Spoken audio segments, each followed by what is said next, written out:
الحمد لله الذي أسبغ علينا نعمه بإحسانه أشهد أن لا إله إلا الله وحده لا شريك له شهادة تبوئ قائدها غرفا من جنانه وأشهد أن سيدنا محمدا عبده ورسوله سباب النجاة يوم الفزع الأكبر لمن أحبه حق المحبة بجنانه اللهم فصل وسلم وبارك على سيدنا محمد الذي جار الماء النمير من بين بنانه وتفجرت ينابع الحكمة من قلبه ولسانه وعلى آله وأصحابه الذين فازوا بفضله ورضوانه أما بعد فيا أيها الناس اتقوا الله اتقوا الله اتقوا الله حق تقاته ولا تموتن إلا وأنتم مسلمون وقال الله تعالى في كتابه الكريم وهو أصدق القائلين أعوذ بالله من الشيطان الرجيم بسم الله الرحمن الرحيم يا أيها الذين آمنوا اتقوا الله ولتنظر نفس ما قدمت لغد واتقوا الله إن الله خبير بما تعملون الآية والله أعلم ورسوله بمراده. Hadirin kaum muslimin sidang jamaah Jum'ah Masjid Al-Munawwarah yang sama-sama dimuliakan Allah subhanahu wa ta'ala. Tiada untayan kata yang layak kita panjatkan pada siang hari yang penuh barakah ini. Hanyalah puji dan syukur kehadirat Allah subhanahu wa ta'ala atas limpahan nikmat yang telah Allah karuniakan kepada kita. Wabil khusus nikmat iman dan Islam, nikmat sehat wal afiat dan panjang umur, sehingga dengan wasilah nikmat-nikmat tersebut kita bisa hadir melangkahkan kedua kaki kita menuju rumah Allah yang mulia ini dalam rangka menunaikan salah satu tugas dan kewajiban kita sebagai mukmin dan muslim, dan sekaligus ini merupakan kebutuhan kita sebagai hamba Allah, yakni menunaikan salat Jumat secara berjamaah. Mudah-mudahan salat Jumat kita siang ini dinilai oleh Allah sebagai salat yang terbaik dan diterima oleh Allah subhanahu wa ta'ala, sehingga kita bisa jadikan bekal untuk menghadap Allah di akhirat nanti. Amin ya Allah ya rabbal alamin. Salawat beriring salam semoga terlimpah dan tercurah selalu keharibaan baginda Rasulullah Sayyidina Muhammadin sallallahu alaihi wasallam, juga kepada keluarga, para sahabat dan seluruh umatnya yang senantiasa taat kepadanya sampai akhir zaman. Hadirin kaum muslimin rahimakumullah, pada kesempatan ini saya diamanahkan oleh Persatuan Mubaligh Batam untuk menyampaikan tema khutbah yang berjudul mensyukuri nikmat kemerdekaan. Hadirin, Indonesia, negara yang kita cintai ini sudah merdeka selama 77 tahun. Sudah barang tentu kalau ditasarufkan ke umur manusia, usia 77 ini bukanlah usia yang muda lagi. Bahkan boleh dikatakan sudah usia yang renta. Maknanya apa? Usia 77 ini harusnya menjadi sebuah kedewasaan, menumbuhkan kedewasaan bangsa ini untuk lebih betul-betul mensyukuri nikmat kemerdekaan yang telah Allah berikan kepada kita melalui wasilah perjuangan para pahlawan kita yang terdahulu. Hadirin kaum muslimin rahimakumullah, nikmat kemerdekaan adalah suatu nikmat yang paling besar, boleh dikatakan dengan sebuah nikmatul azam yang diberikan kepada bangsa ini. Namun sayangnya bangsa kita sejujurnya tidak bisa kita pungkiri bahwa selama ini kita bangsa Indonesia baru bisa memperingati kemerdekaan negara yang kita cintai ini, tapi belum sepenuhnya di antara kita yang mampu mensyukuri kenikmatan berupa kemerdekaan yang telah Allah berikan ini. Buktinya bahwa kita menganggap peristiwa proklamasi kemerdekaan Republik Indonesia ini hanya merupakan sebagai romantisme sejarah yang hanya perlu diperingati saja. Sehingga tidak heran kita di dalam rangka memperingati kemerdekaan Republik Indonesia, negara yang kita cintai ini, baru sebatas bisa mengadakan perlombaan-perlombaan, euforia, berpoya-poya, berhura-hura, dan mengadakan perlombaan-perlombaan yang justru terkadang tidak mendidik. Jarang sekali di antara kita di hari kemerdekaan ini yang mengadakan acara-acara yang berbentuk tasyakuran kepada Allah Subhanahu wa ta'ala. Hadirin kaum muslimin rahimakumullah, padahal kita tahu dalam sejarah bahwa Indonesia, negara yang kita cintai ini, telah dijajah oleh bangsa Belanda selama 350 tahun, ditambah oleh Jepang 3,5 tahun, yang kemudian atas berkat rahmat Allah Subhanahu wa ta'ala, bangsa Indonesia dengan wasilah para pejuang bangsa dengan gigih memperjuangkan kemerdekaan Republik Indonesia ini, mereka mengalirkan keringat, darah, bahkan melepaskan nyawa mereka demi untuk kemerdekaan bangsa ini.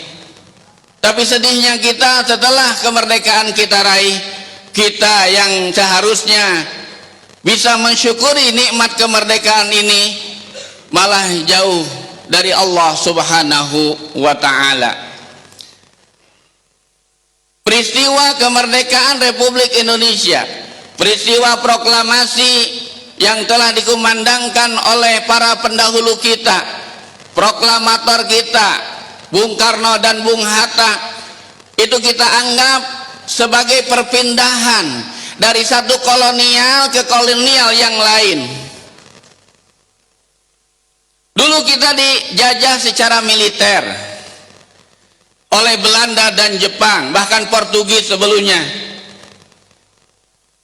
Dan sekarang kita ternyata, kalau kita mau berpikir lebih positif lagi, ternyata kita sebetulnya belum merdeka.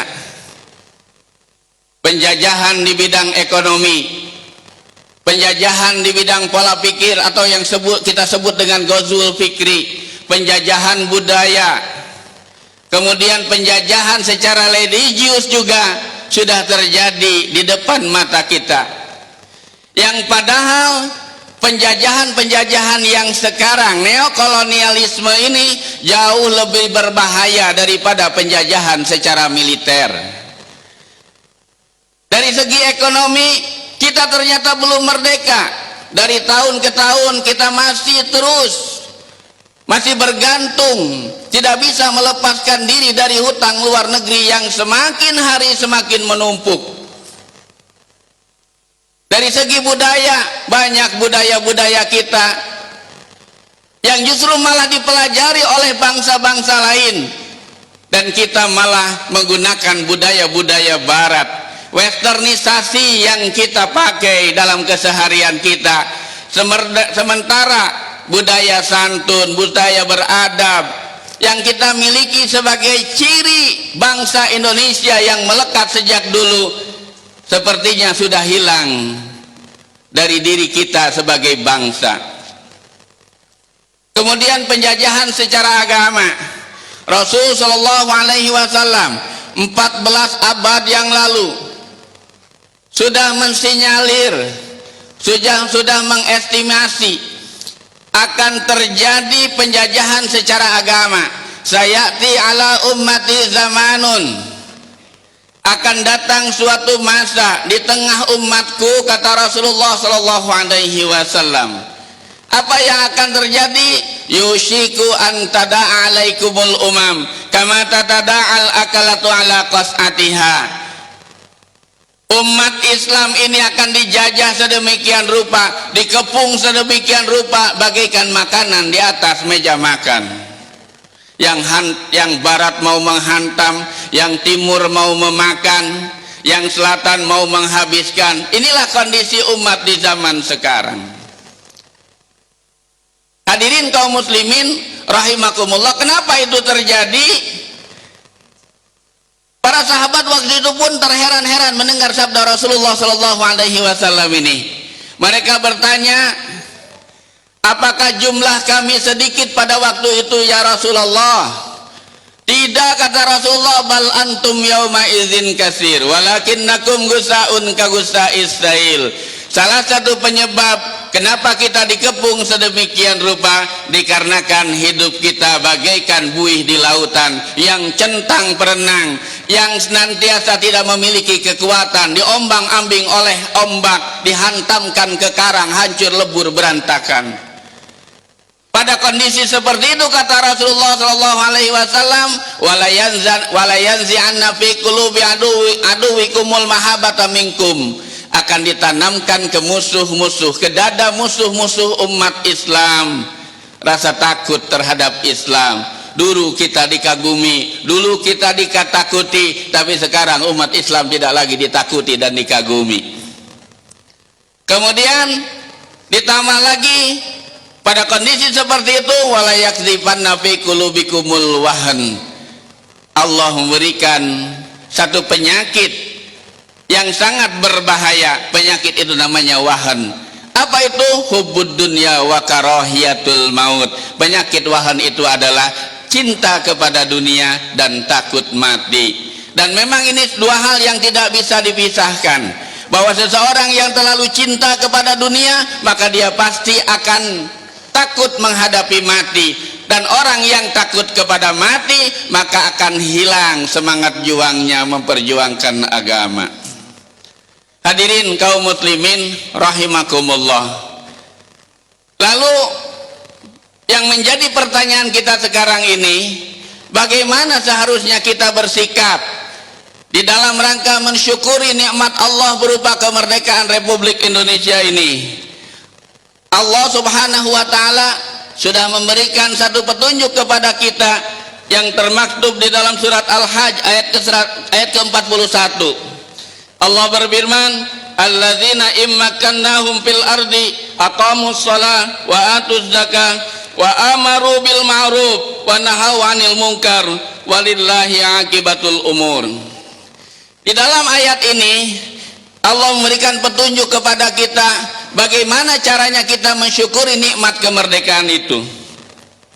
Allah Subhanahu wa taala berfirman, bagi orang-orang yang diteguhkan kedudukannya di muka bumi, maksudnya bagi bangsa, bagi umat, bagi masyarakat yang diberikan kemerdekaan oleh Allah Subhanahu wa taala, maka hal yang perlu dilakukan adalah dalam rangka mensyukuri nikmat kemerdekaan itu adalah aqamus shalah, mendirikan salat. Kalau kita mengadakan data statistik atau mengadakan research, dari 80% umat Islam dari keseluruhan penduduk Indonesia ini, berapa persenkah yang menunaikan sholat? Dari yang menunaikan sholat itu, berapa persen yang sholatnya benar? Bagaimana yang sholatnya benar? Sholat yang benar itu yang apabila setelah dia melakukan sholat, kemudian dia menghindarkan dirinya dari perbuatan keji dan munkar. Karena inilah indikator diterimanya sholat kita. Kata Allah Subhanahu wa taala, inna sholata tanha 'anil fahsya'i wal munkar. Sesungguhnya sholat itu bisa mencegah pelakunya dari perbuatan keji dan munkar. Yang pertama, lakukan sholat. kalau kita mau dianggap sebagai bangsa yang mensyukuri nikmat kemerdekaan. Yang kedua, wa atuz zakah, membayar zakat.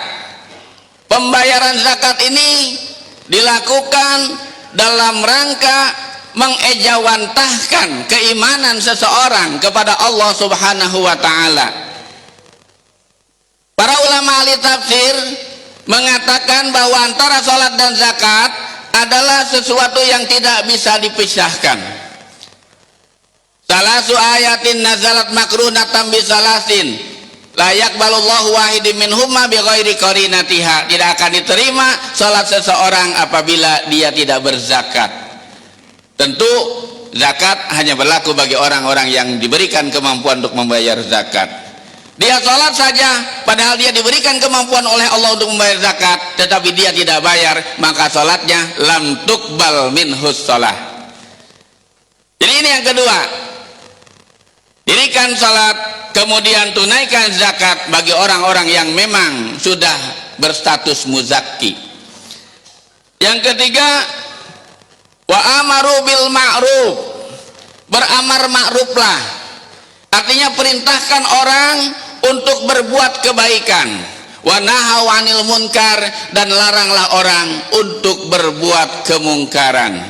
Kalau empat ini kita lakukan, maka kita dianggap sebagai bangsa yang telah mensyukuri kenikmatan. Yang telah mensyukuri kenikmatan berupa kemerdekaan yang diberikan oleh Allah Subhanahu wa taala. Dan yang terakhir, walillahi akibatul umur. Kembalikan seluruh urusan bangsa ini kepada Allah Subhanahu wa ta'ala.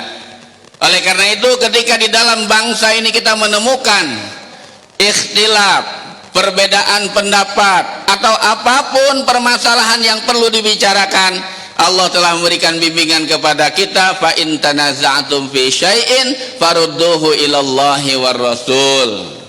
Kembalikan semuanya kepada Allah Subhanahu wa ta'ala. Bermusyawarahlah dan kemudian kembalikan kepada Allah Subhanahu wa ta'ala.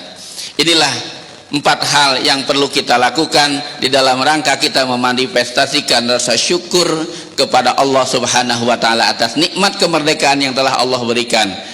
Kalau kita lalai dari keempat hal ini, kita dianggap bukan bangsa yang bersyukur. Sedangkan orang yang tidak mensyukuri nikmat, Allah ancam, la in syakartum la azidannakum wa la in kafartum inna azabi lasyadid. Apabila kamu bersyukur, Allah akan tambah nikmat, dan apabila kamu kufur, maka kenikmatan yang selama ini kita rasakan akan berubah menjadi azab yang sangat pedih dari Allah Subhanahu wa taala. Yang terakhir, pesan khatib adalah, bukankah kita sebagai bangsa bercita-cita ingin memiliki satu negara yang baldatun thayyibatun warabun ghafur? Untuk mewujudkan cita-cita yang besar ini, Allah Subhanahu wa taala di dalam Al-Qur'an juga sudah memberi petunjuk. Walau anna ahlal qura amanu wattaqau la fatahna alaihim barakatim minas sama'i wal ardh. Seandainya penduduk suatu negeri beriman dan bertakwa kepada Allah Subhanahu wa ta'ala, maka Allah akan bukakan pintu keberkahan dari langit dan dari bumi. Jadi dengan kata lain, kalau kita ingin mempunyai negara yang baldatun thayyibatun warabun ghafur, maka kita harus bertakwa secara kolektif. Tidak bisa hanya pemimpinnya saja yang bertakwa sementara rakyatnya tidak bertakwa, atau sebaliknya rakyatnya saja yang bertakwa sementara pemimpinnya tidak bertakwa. Karena pemahaman daripada penduduk suatu negeri ini adalah kata benda kolektif. Jadi kita secara kolektif harus bertakwa kepada Allah Subhanahu wa ta'ala, dari tabuk pimpinan yang paling tinggi sampai ke rakyat yang paling rendah. Bisakah itu kita wujudkan? Bisa, dengan cara amar ma'ruf nahi munkar. Dan skala terkecil dari amar ma'ruf, marilah kita beramar ma'ruf nahi munkar di tengah keluarga kita. Perintahkan anak dan istri kita untuk kebaikan dan cegahlah mereka dari perbuatan-perbuatan yang terlarang. Barakallahu li wa lakum fil Qur'anil azim wa nafa'ni wa iyyakum bima fihi minal ayati wa dzikril hakim wa taqabbala minni wa minkum tilawatahu innahu huwas samiul alim. Aqulu qouli hadza wa astaghfirullahal azim li wa lakum wa lisairil muslimin wal muslimat wal mu'minina wal mu'minat fastaghfiruhu innahu huwal ghafurur rahim.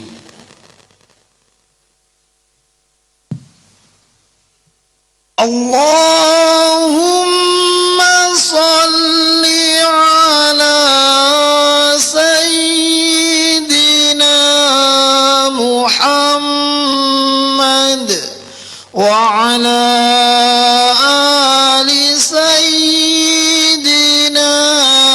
Muhammad.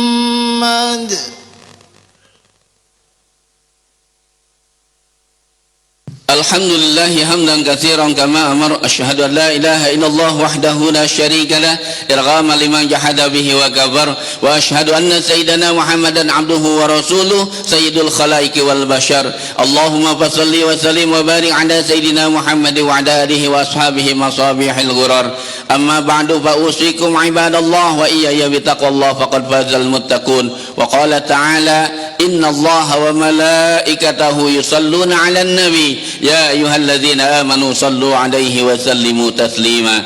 Allahumma salli 'ala sayyidina Muhammad wa 'ala ali sayyidina Muhammad kama sallaita 'ala sayyidina Ibrahim wa 'ala ali sayyidina Ibrahim wa barik 'ala sayyidina Muhammad wa 'ala ali sayyidina Muhammad kama barakta 'ala sayyidina Ibrahim wa 'ala ali sayyidina Ibrahim fil 'alamin innaka Hamidum Majid. Wa radallahu 'anil khulafa'ir rasyidin sadatina Abi Bakrin wa Umar wa Utsman wa Ali wa ilal asyaratil mubasysyarati bil jannah wa sa'iris sahabati wal qarabati wat tabi'in wat tabi'in wa tabi'it tabi'in wa man tabi'ahum bi ihsanin ila yaumiddin wa alaina ma'hum bi rahmatika ya arhamar rahimin.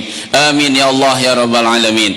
Allahumma ighfir lil muslimina wal muslimat wal mu'minina wal mu'minat al ahya'i minhum wal amwat innaka sami'un qaribun mujibud da'wat wa ya qadiyal hajat. Allahumma alif baina qulubina wa aslih dhata bainina wahdina sabilas salam wa najjina minadh dhulumati ilan nur wa jannibna al fawahisha ma dhahara minha wa ma batan wa barik lana fi asma'ina wa absarina wa qulubina wa azwajina wa dhurriyyatina wa tub 'alaina innaka antat tawwabur rahim waj'alna syakirina li ni'matika musnina biha 'alaika wa atimmaha 'alaina. Rabbana atina fid dunya hasanah wa fil akhirati hasanah wa qina adzaban nar walhamdulillahi rabbil alamin. Ibadallah innallaha ya'muru bil 'adli wal ihsan wa ita'i dzil qurba wa yanha 'anil fahsya'i wal munkari wal baghi ya'idzukum la'allakum tadhakkarun. Fadhkurullahal 'azima yadhkurkum washkuruhu 'ala ni'amihi yazidkum was'aluhu min fadlihi yu'tikum wa la dzikrullahi akbar.